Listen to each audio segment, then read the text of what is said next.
Good morning and welcome to the First Unitarian Church, where our mission is to explore the eternal, nurture community, and pursue the common good. We welcome you in your brokenness and in your wholeness. No matter who you've been, who you are, or who you are becoming, we greet you today with love.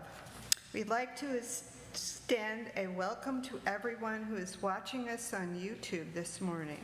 During the prelude, please introduce yourself in the comments and let us know where you're from. If you're in Oklahoma City, what neighborhood are you in? Or if you're from elsewhere, what city are you in? And now, the prelude prepares us for worship.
We light our chalice here in our building in Midtown, Oklahoma City, on land that was home to indigenous peoples, including the Apache, Caddo, and Wichita, on land that was taken from the Muskogee and Seminole and other removed and relocated peoples. We light the chalice as a symbol of our sacred time together. The burning chalice represents the light of reason and science, the warmth of loving community, the cleansing heat of justice, and the flame of hope. Welcome again to those who are joining us online, y para nuestros amigos que hablan español, buenos días, bienvenidos. I am Reverend Diana Davies. My pronouns are she, her, and for those who are blind, have a visual impairment, or are watching us online with limited bandwidth, I am a white woman with long gray hair and glasses, and I'm wearing my Dr. Seuss one fish, two fish, red fish, blue fish stole today. Our prelude that you just heard was written a few years ago in honor of World Book Day, and it was performed by the senior choir of the Newington Community Parish or Primary School in Kent, England. I'm pretty sure that the email from some random minister in Oklahoma asking permission to use their song came as a bit of a surprise. But that's the silver lining to what we experienced during the pandemic. While on one hand, we experienced this long period of disconnection, on the other hand, the world is connected now like never before. In our multi-platform congregation, we're not just reaching folks in different parts of Oklahoma, we're potentially connected to the whole world. And in fact, let's take a moment to thank those students in Kent, England for letting us use their song this morning. Can you turn around? That camera right there is the one. Just turn around and wave to Newington Community Primary School students and say hello and thank you. Thanks. Today we celebrate the precious gift that is books, the freedom to read. And so we begin our service today with these words by British children's writer Julia Donaldson. I opened a book, and in I strode. Nobody can find me. I've left my chair, my house, my road, my town, my whole world behind me. I'm wearing the cloak, I've slipped on the ring, I've swallowed the magic potion. I fought with a dragon and dined with a king and dived to a bottomless ocean. I opened a book and I made some friends. I shared their tears and laughter and followed their roads with its bumps and bends to the happily ever after. I finished my book, and out I came. The cloak can no longer hide me. My chair and my house are just the same, but I have a book inside me. Our choral hymn is The Sweet June Days.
I'm Larry Little. My pronouns are he, him. I'm a short, older white gentleman with average length gray hair, wearing a short-sleeved red shirt with a pinned on I read banned books bookmark. Every Sunday we take an offering. Since 2002, all the cash and designated checks from that offering have gone directly to external nonprofit organizations doing good work, our Change for Change partners. For the month of June, our Change for Change partner is Green Connections. Their mission is to provide programs focused on education about ecology, peace, and justice for the purpose of empowerment of oppressed communities and protection of the earth. They partner with organizations throughout the Oklahoma City area that are working to educate people of all ages about environmental sustainability. For those of you who are here in the sanctuary with us today, in just a moment, we'll be passing the offering plate. If you're not able to make a gift today, we invite you to write a note of encouragement to our Change for Change partner organization, and we'll share those messages with them as well. And if you're watching us online, please make your gift by sending a check to First Unitarian. Just write Change for Change on the memo line, or make an online payment through our website, 1UC.org.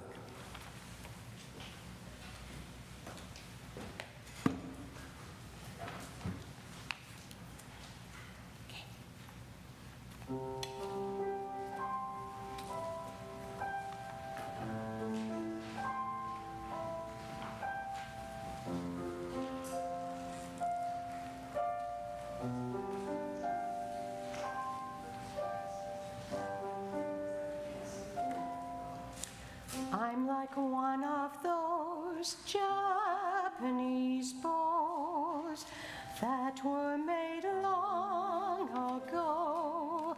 I have some cracks in me. They have been filled with gold. That's what they used back then when they had a bow to mend. It did not hide the cracks, it made them shine instead. So now every old scar shows from every time I broke, and anyone's eyes can see I'm not what I used to be. But in a collector's mind, all of these jagged lines make me more beautiful and, and worth a much higher price. I'm like one of those Japanese bows. I was made long ago. I have some cracks in me. See how they shine of gold.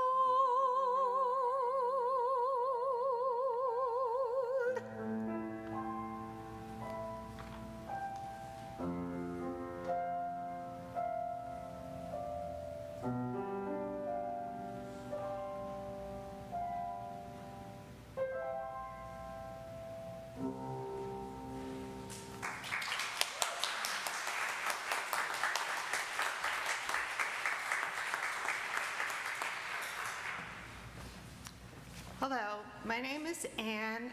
The important thing to know for this talk is that I come from a family of English teachers and librarians. So, therefore, I happen to have a quote from Carl Sagan. What an astonishing thing a book is. It's a flat object made from a tree with flexible parts on which are imprinted lots of funny dark squiggles. But one glance at it and you're inside the mind of another person, maybe someone dead for thousands of years across the millennia. An author is speaking clearly and silently inside your head, directly to you. Writing is perhaps the greatest of human inventions, binding together people who never knew each other, citizens of distant epochs. Books break the shackles of time. A book is proof that humans are capable of working magic. Or, as you've probably seen on a t-shirt or tote bag, so many books, so little time. I'm not going to say that I love reading because I just always read. My parents had their flaws, but one thing they knew is that you were supposed to read to your children. So they did, and therefore I started to pick up letters, sounds, and by the time I entered first grade, I could read perfectly. And then about second or third grade, they tried to teach me phonics, and they're like, sound it out, and I did not get it. I was like, well, I know that word is this. Why should I sound that out? But, so I always was a reader, but the critic Roger Ebert had before he died, he had a blog who I would always read. And he talked about how he always loved to read, but found because of the internet, he was reading much less. And he was like, I haven't read a novel in forever. And so I decided to set aside time to read. So I've tried to do that too now, to make time not to read an article on the internet, but to actually read some kind of book. And studies have shown that if you read 20 minutes a day, that can stimulate your mind, reduce stress, improve your memory or concentration, strengthen analytical thinking skills, and that could be reading or listening. We are talking about children reading age-appropriate books and banning books. Again, my parents were actually pretty strict. There were a lot of things I couldn't watch on TV. Movies my friends saw, I wasn't allowed to go to. But books, and my grandfather, who was extremely intelligent and had a college degree, but he also lived in a little town in Enid. And his idea of so you would think he's like this hayseed. No, his idea is if you could pick up a book and read it, that was good. It never occurred to them to stop what you were reading, ban what you were reading. Now, if you told them you didn't like it, if you thought this was not right for them, they wouldn't hesitate to say, well, here's what you should be reading, my favorite book. But it never occurred to them to say, as Mrs. Shen, Eulalie Shen in The Music Man would say, it's a smutty book, which is still one of my favorite scenes in a movie. So when I knew I was going to be speaking, I thought I would take all the little quotes I'd saved from books and passages that inspired me. So I'm looking on Facebook, I'm looking through them because I'm also a little ADD about this. All these little files of things I have stuffed away, and I thought that would be really unworkable. But I did come up with 2 quotes from books. One is a book called Home to Harmony by Philip Gulley. And Ella said, you just never know. And that is true. We just never know. We think we do. We think we have life figured out, and in our arrogance, we become hard. But life has a way of humbling us, of softening us.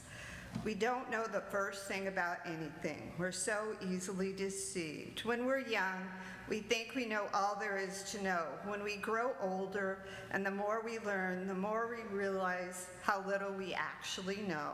It takes a wise man to realize just how much he doesn't know. And then another quote from James Baldwin, who I have kind of discovered in the last few years. Obviously, I knew switch shows. You can always find new writers. I definitely knew who he was, but I had never really read anything. But here's a quote from him. You think your pain and your heartbreak are unprecedented in the history of the world, but then you read. It was books that taught me the things that tormented me most were the very things that connected me with all the people who were alive who had ever been alive.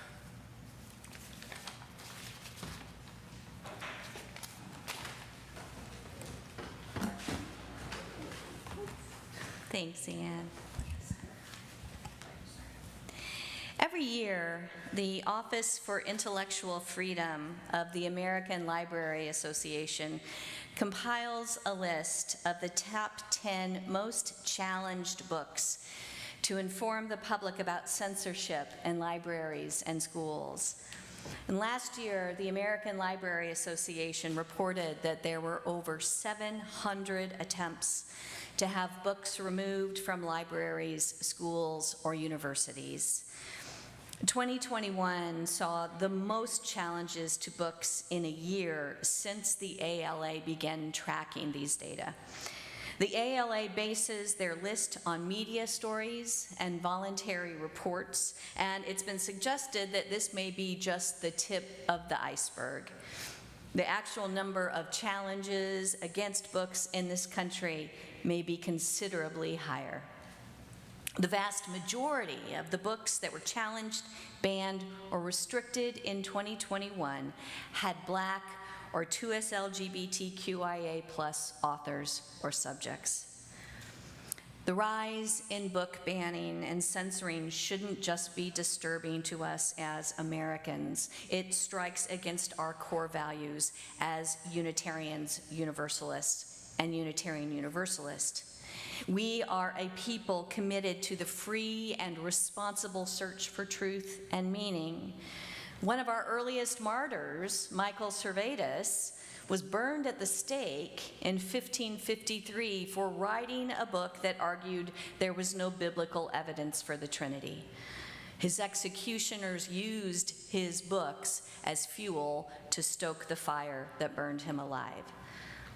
And over 400 years later, the newly formed Unitarian Universalist Association was nearly destroyed when its leaders took the brave step of publishing the Pentagon Papers, documents collected by Daniel Ellsberg that revealed the United States' involvement in Vietnam from 1945 through 1967, and asserted that the President of the United States had lied to Congress and the American people. Government harassment was so extreme that FBI agents were infiltrating congregations and investigating personal checks written by individual UUs. So opposition to censorship is core to our identities as Unitarian Universalists today. And so we will take some time to lift up and celebrate the 10 books that were targeted most often for censorship, restriction, and removal from school, universities, and public libraries in 2021.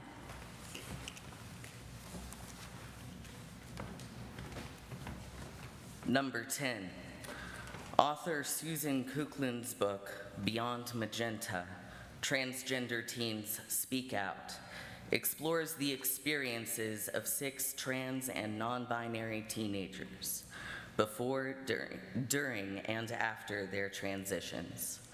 Using portraits, Kuchlin illustrates the joys and difficulties facing transgender youth.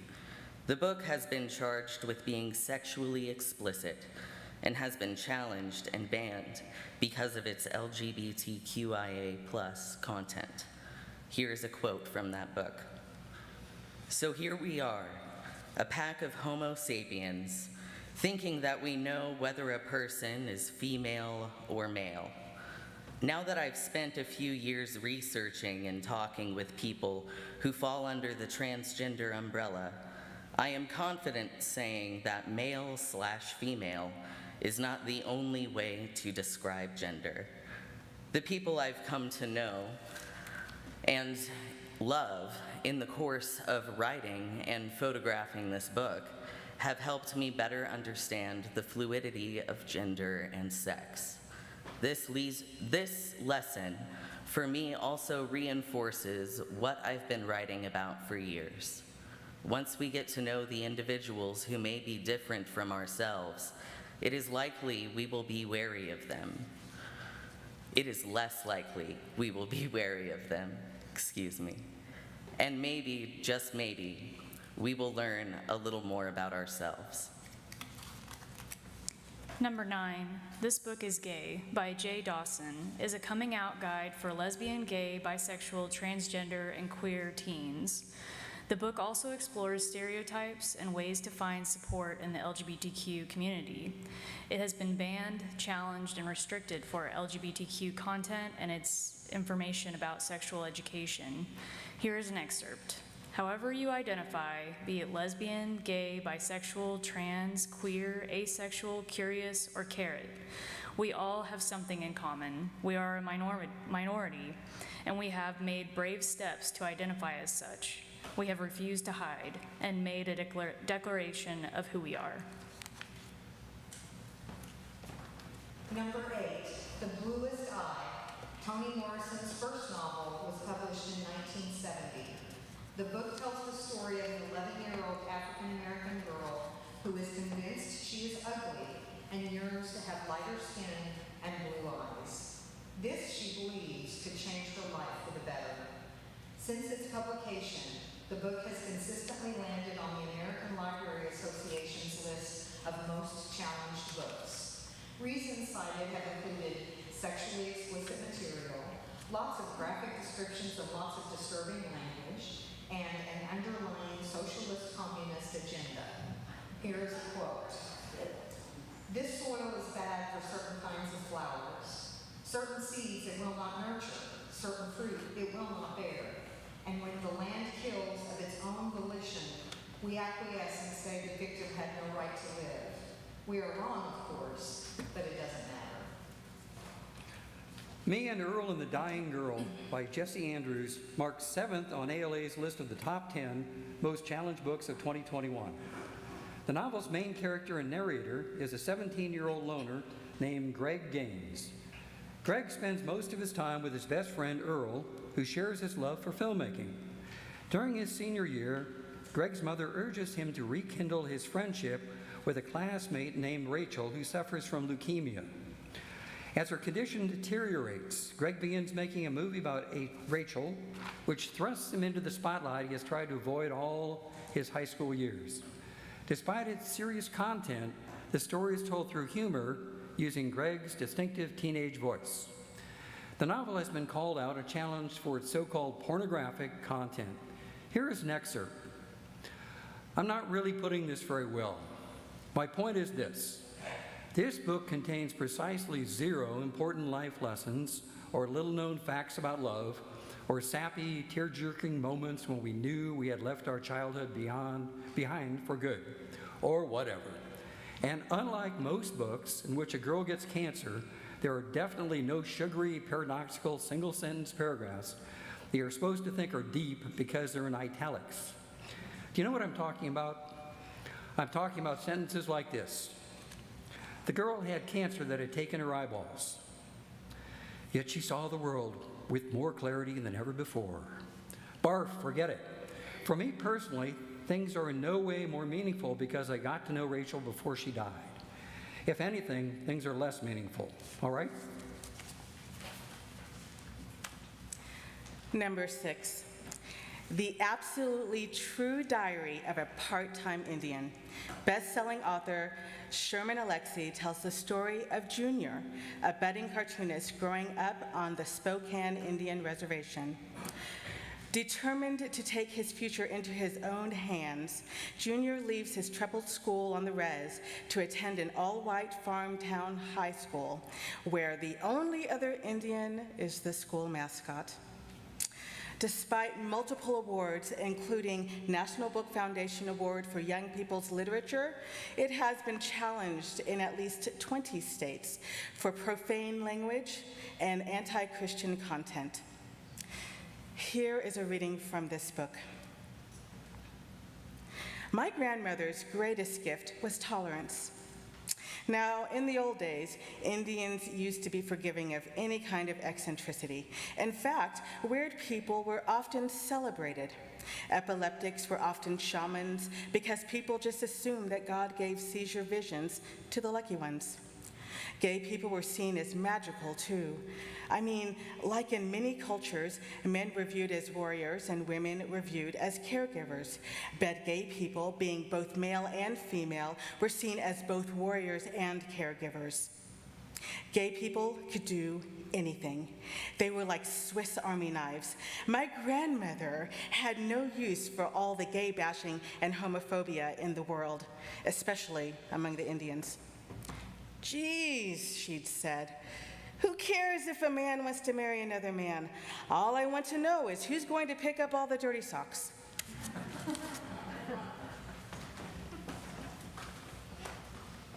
The fifth most challenged book in 2021 was The Hate You Give by Angie Thomas. This award-winning, best-selling young adult fiction title about the shooting of a young, unarmed black man by a white police officer has been challenged for profanity and promoting an anti-police message. Here is a quote. "That's the problem. We let people say stuff, and they say it so much that it becomes okay to them and normal for us. What's the point of having a voice if you're going to be silent in those moments you shouldn't be?" Number 4, Out of Darkness is a 2015 historical young adult novel by Ashley Hope Perez. The novel chronicles a love affair between a teenage Mexican-American girl and a teenage African-American boy in the 1930s, New London, Texas, occurring right before the 1937 New London school explosion, which killed more than 300 students and teachers. The book was banned by schools in Texas and Utah after a video of a woman speaking out against it at a school board meeting went viral. Here's a quote. "They had been happy for a time before the rules found them, before the terrible price was exacted for their transgressions, for the crossing of lines, for friendship, for love." In All Boys Aren't Blue, prominent journalist and queer activist George M. Johnson explores his childhood, adolescence, and college years, from the memories of getting his teeth kicked out by bullies at age 5, to flea marketing with his beloved grandmother, to his first sexual relationships. This young adult memoir weaves together the trials and triumphs faced by Black queer boys.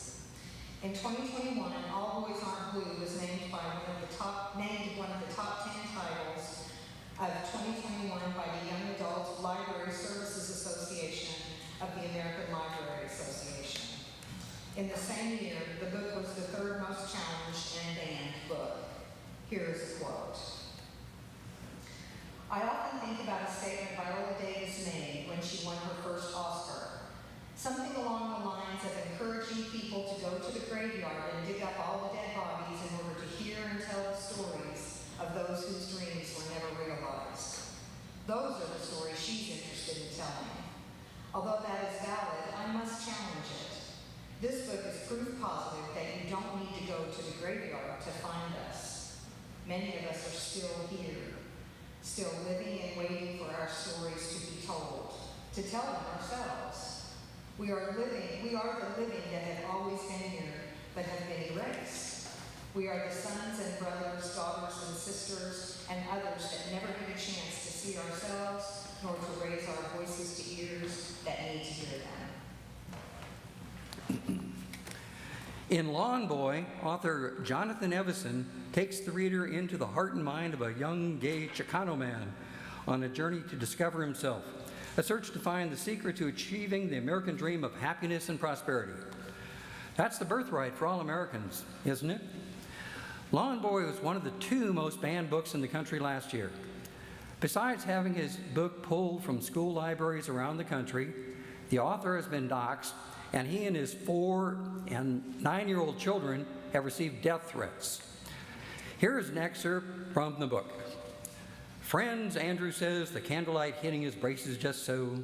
"It's true, we all rage, we all hate, we all fail. And here, he raises a finger, pausing for dramatic effect, something he learned at his Toastmasters group, that rage and contempt That disappointment, that's what makes us yearn so hard. Those deficits, they make us reach, they stretch us, make us fight back when it matters. Maya Kobabe, who uses er pronouns, wrote Genderqueer, a memoir, in 2019. Started as a way to explain our family what it means to be non-binary and asexual, Genderqueer is more than a personal story. It is a useful guide on gender identity, what it means and how to think about it, for advocates, friends, and humans everywhere. Our work is heavily influenced by fairy tales, homesickness, and search for identity. Genderqueer has been called the most banned and challenged book of 2021. It has been pulled from school libraries in North and South Carolina, Texas, Virginia, Florida, Alaska, Iowa, and Pennsylvania. Here is a quote. "Some people are born within the mountains, while others are born by the sea. Some people are happy to live in the place they were born, while others must make a journey to reach the climate in which they can flourish and grow. Between the ocean and the mountains is a wild forest. That is where I want to make my home."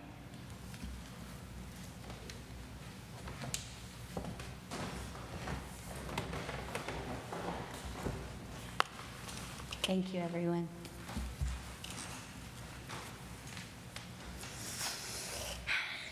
Would you please join me in a spirit of prayer or meditation?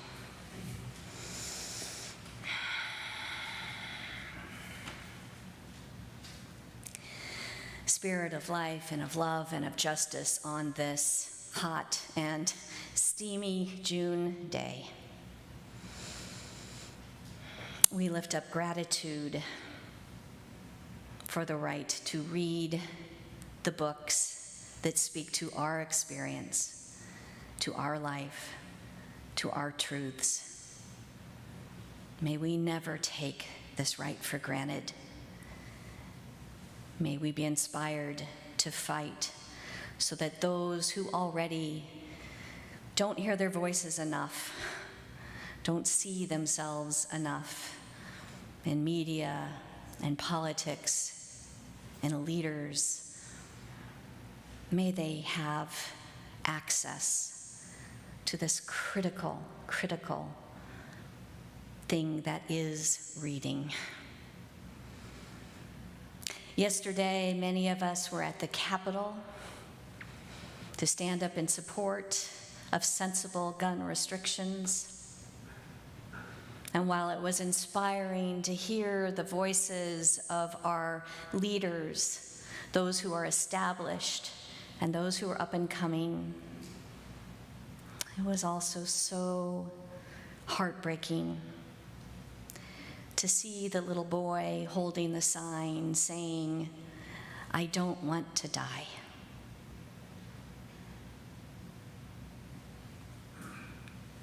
When it becomes easy to forget about school shootings, when it becomes tempting to turn our attention to other things, may we never forget that little boy and his sign. Spirit of life, spirit of community, closer to home, many of us today are holding Teresa Rendon and her family in our hearts. Teresa has been a vital, loving part of this community for a long time. And many of us were heartbroken to find that she is now in hospice care with her family, with a still undiagnosed illness. Our hearts are with Teresa and with her family and with all who love her. Our hearts are with this whole congregation that has experienced so much loss within the last few years. May we cling to one another, hold one another, support one another through these difficult times. And now, in silence, I invite you to lift up the cares and concerns and the joys that rest upon your own heart.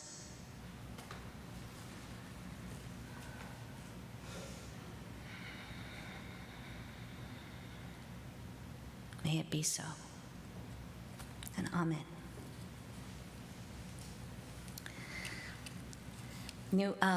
My earliest memories are mostly bright and loaded with colors and sunshine, but some are black and white. One memory is staring at a window full of clocks while I had a chalk portrait drawn in Disneyland. I think I was 3 years old. Another is watching the light from the sunshine refracting off of my grandma's cut glass brooch, dancing along the roof of our car. And then there are other memories, equally vivid. Like there was the time a mother mallard duck tried to lead her duckling children through the busy streets of Boston, and the Boston police had to help them get across the highway. And then there was this spider who saved this pig who was terrific and radiant and humble. And there was a little girl who lived in a log cabin with her 2 sisters and her mom and her dad, and they moved by covered wagon from the woods of Wisconsin to the prairies of Kansas. And there was a caterpillar who was really, really hungry and just kept eating everything. Well, those last 4, of course, aren't real memories. They're memories of books. Make Way for Ducklings by Robert McCloskey, Charlotte's Web by E.B. White, the Little House series by Laura Ingalls Wilder, and The Very Hungry Caterpillar by Eric Carle. Those books and so many others, Little Women, Madeline, Where the Wild Things Are, The Velveteen Rabbit, The Little Prince, The Chronicles of Narnia, Winnie the Pooh, The Boxcar Children, they live in my memories right next to the real experiences of my life. And sometimes, honestly, it's hard to tell the difference. Certainly, they were all instrumental in making me who I am today. And I imagine that many of you can think of at least one children's or young adult book that still lives within you today. And at risk of opening up some chaos, I would love for you to just lift up and say some of those names as you think of them.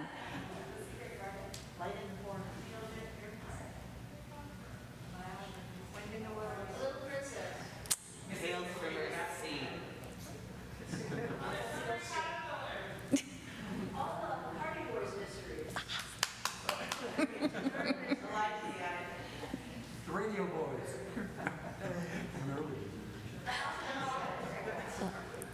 Aw, thank you all. I don't know what it is about those titles, the names of the books that live inside us, and that in many ways are maybe even the best of us. But for me, just hearing those names somehow makes my heart lighter, the world richer, and life more hopeful. Now, of course, I know that books don't mean the same thing for everyone. For some, the grandest of libraries is a forest. For others, it's a garden. For some, it isn't books, but films or paintings or crafts or the plastic arts that speak to them. And for others, it's sports or science. Whatever it is that speaks to your soul, that gives your heart flight, that lifts you up out of the drudgery of daily life or the terrors of contemporary life. Love that thing with all you have. Honor that thing. Celebrate that thing, because it is a gift, the most precious of gifts. One of the things I most look forward to during my time away this summer is reading.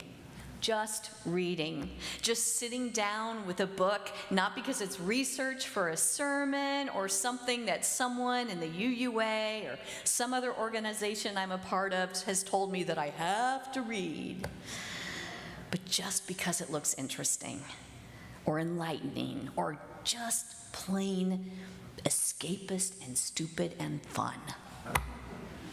And at this time of year, books are dancing in my head, and I am drawn to summer reading like a moth is drawn to a flame. I am building my list, knowing, in the deepest and most honest parts of my heart, that I will be lucky to finish even a fifth of the books on that list. And after the service, I would love to hear from you, or on YouTube comments or on our Facebook page, what you're reading this summer and what you would recommend. In the meantime, I want to share with you just a couple of the books that I've read this past year that I've especially loved. These aren't necessarily the best books I've read or the most important ones, but they are the ones that now live inside me. They are ones that I feel changed me in some way and that I want to share.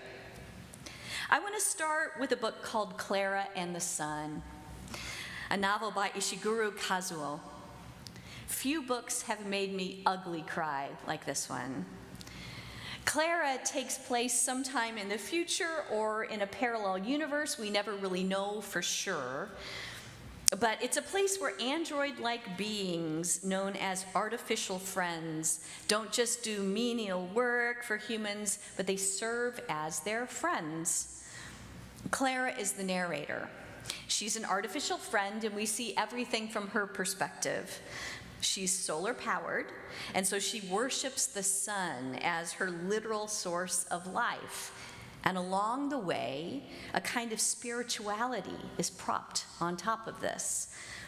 The sun becomes more than the thing that literally feeds her. It becomes the good, and anything that would blot it out is evil. She also comes to love in a way that an artificial friend can love, a girl who is ultimately very fallibly human. Now, I am a sucker for any texts that follow the Pinocchio trope, the artificial being that wants to be real. Clara and the Sun is definitely in this category, along with the Velveteen Rabbit, the character Data from Star Trek: The Next Generation, and those beautiful androids in the movie Blade Runner, watching their memories fade into time like tears in the rain. Clara and the Sun may not be the best sci-fi novel of all time, but what it is for me is a beautiful theological dive into what makes something divine in the first place. It also explores the critically important question of what happens when our theology intersects with love for a specific human being.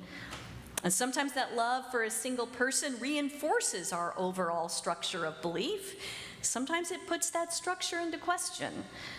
And sometimes our love for a person, a fallible, mortal being, puts all of eternity into question. And this, for me, is what is at the heart of Clara and the Sun, and it's for this reason that it will stay with me for a very long time. A nonfiction book that I read this past year that I know will live on inside me is Arts of Living on a Damaged Planet, Ghosts and Monsters of the Anthropocene, edited by Anna Singh.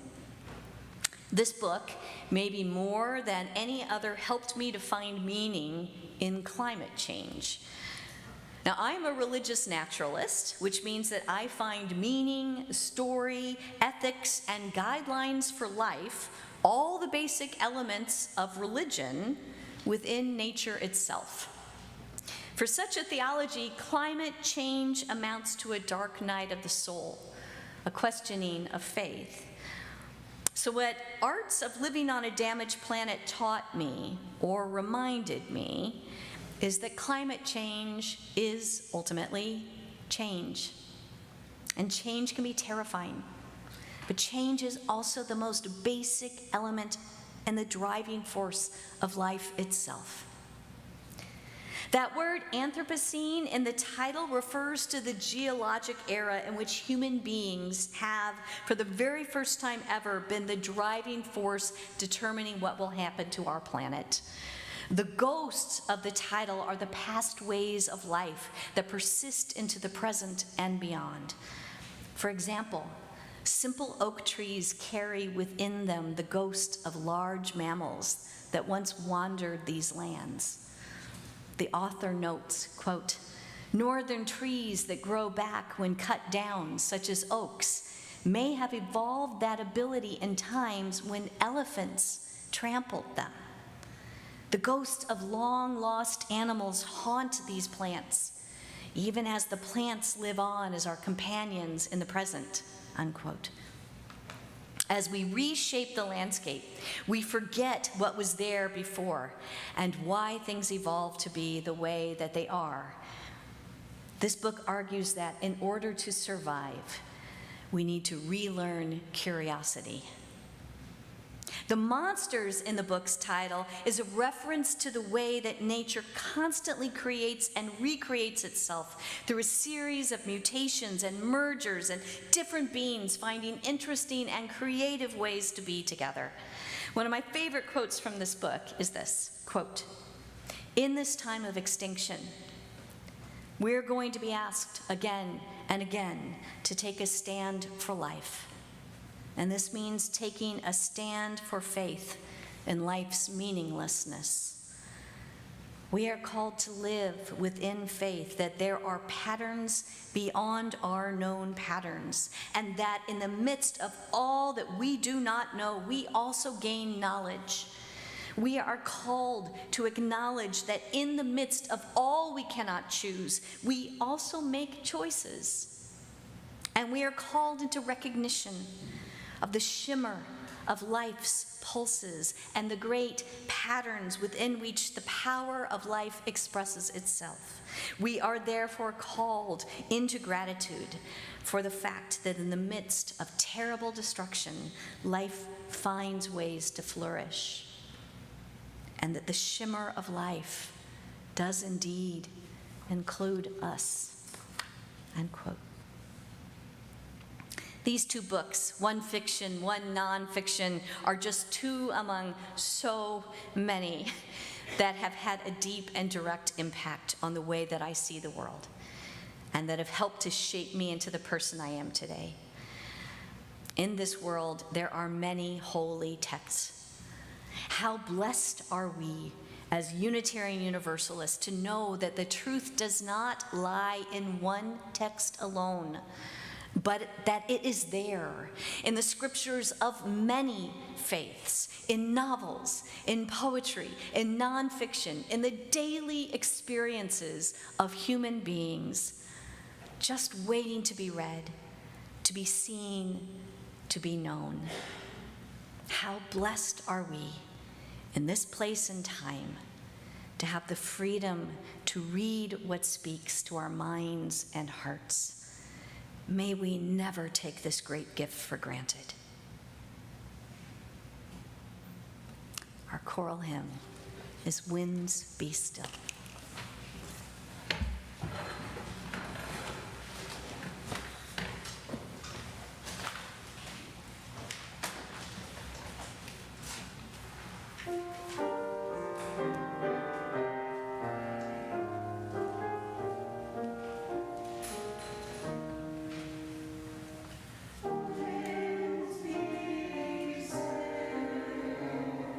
Storm clouds pass and so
We extinguish this challenged flame, but not the light of love and community which continues to burn in our hearts.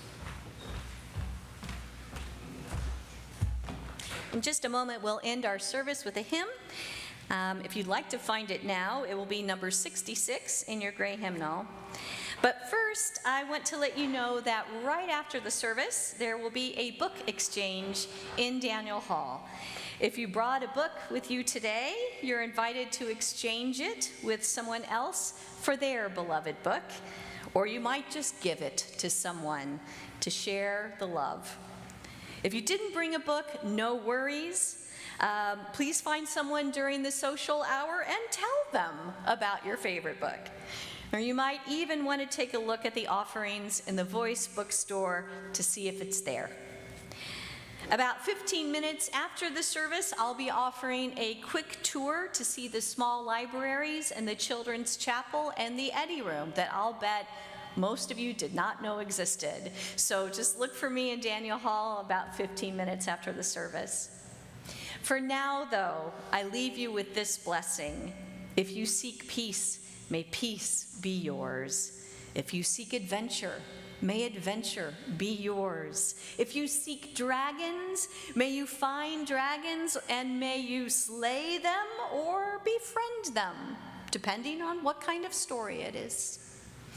If you seek knowledge, may you find it. May you explore galaxies and quarks. May you dance at the edge of fractals, if that is what you fancy. May you find a book you can't put down, even if you pay for it the next day. That's why we have coffee, after all. May you know magic and the harsh truth. May you plumb the mysteries of time. May you laugh until you snort. And may you weep until you feel cleansed. May the gift of books, the gift of story, the gift of imagination and learning be yours forever and ever. Amen. Please rise in body or in spirit.